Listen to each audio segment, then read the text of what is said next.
60 की दहाई में दुनिया के बेहतरीन शहरों में शुमार होता था। ये पुरअमन तरीन शहर था। दुनिया जहाँ के सफारतकार और सयाह शहर में घूमते फिरते रहते थे। होटल्स, डिस्कोस और बाजार आबाद थे।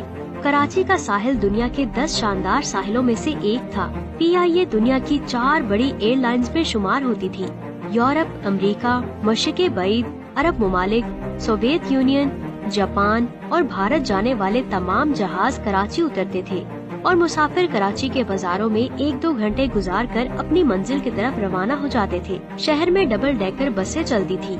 हुकूमत ने अंडरग्राउंड ट्रेन के लिए शहर में खुदाई मुकम्मल करवा दी थी और यूँ कराची एशिया का पहला शहर बनने वाला था जिसमें मेट्रो की सहूलत होती।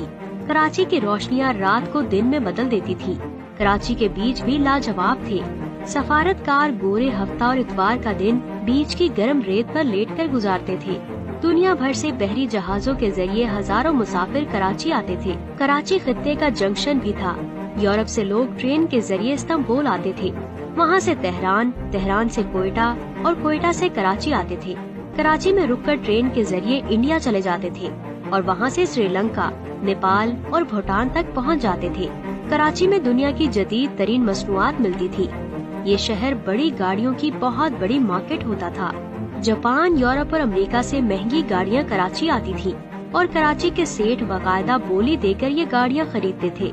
यहाँ का रेलवे स्टेशन दुनिया के बेहतरीन स्टेशंस में शुमार होता था।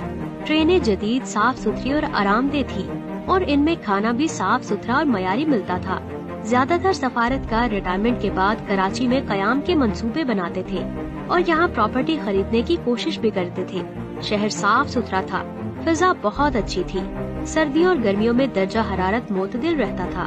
ब्यूरोक्रेसी पढ़ी लिखी, मुहिब्बे वतन और कोऑपरेटिव थी और हुकूमती ओहदेदार आला तालीम याफ्ता और कल्चर्ड थे। लोग बहुत ज्यादा मेहमान नवाज थे। शहर में किसी किस्म की टेंशन और खौफ नहीं था। कराची के किसी सफारत खाने के सामने सिक्योरिटी गार्ड या पुलिस नहीं होती थी। सफारतकार अपने हाथ से सफारत खाने का गेट खोलते और बंद करते थे। पाकिस्तान के लिए किसी मुल्क के वीजे की जरूरत नहीं होती थी। पाकिस्तानी शहरी जहाज में सवार होते थे, यूरोप के ममालिक में उतरते थे और इन्हें एयरपोर्ट पर वीजा मिल जाता था। इसकी वजह बहुत दिलचस्प थी।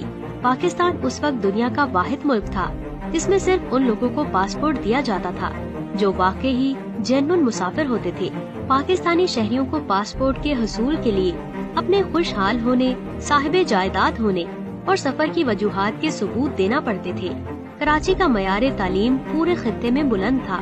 तालिब इल्म यूरोप, अरब ममालिक, अफ्रीका, मशरिक़े बईद, ईरान, अफगानिस्तान और चीन से तालीम हासिल करने के लिए पाकिस्तान में आते थे और कराची और लाहौर के कॉलेजेस और यूनिवर्सिटीज में दाखिल हो जाते थे।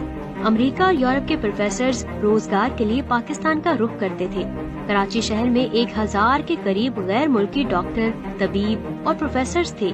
पाकिस्तान का बैंकिंग सिस्टम जदीद और फॉल प्रूफ था। बिजली, टेलीफोन और गैस का इंतजाम बहुत अच्छा था। सीवरेज सिस्टम शानदार था।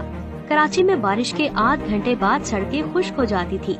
रोजगार के मौके आम थे। फैक्ट्रियाँ लग रही थी और माल एक्सपोर्ट हो रहा था। टेलीविजन नया नया आया था। चुनाचे कराची की छतों पर ईंटों की लंबी कतारें दिखाई देती थी। वर्ल्ड बैंक और IMF के ओहदेदार उस वक्त अमेरिकी एम्बेसी आते और सफारतकारों से कहते थे, तुम किसी तरह पाकिस्तानी हुकूमत को कर्जा लेने पर मजबूर करो। सफारतकार वजीर खजाना से बात करते तो वो कहता, हमें जरूरत ही नहीं, हम पैसे लेकर क्या करेंगे। तब सफारतकार एक दूसरे से कहते, क्या 1980 तक कराची दुनिया का सबसे बड़ा और तरक्की याफ्ता शहर होगा।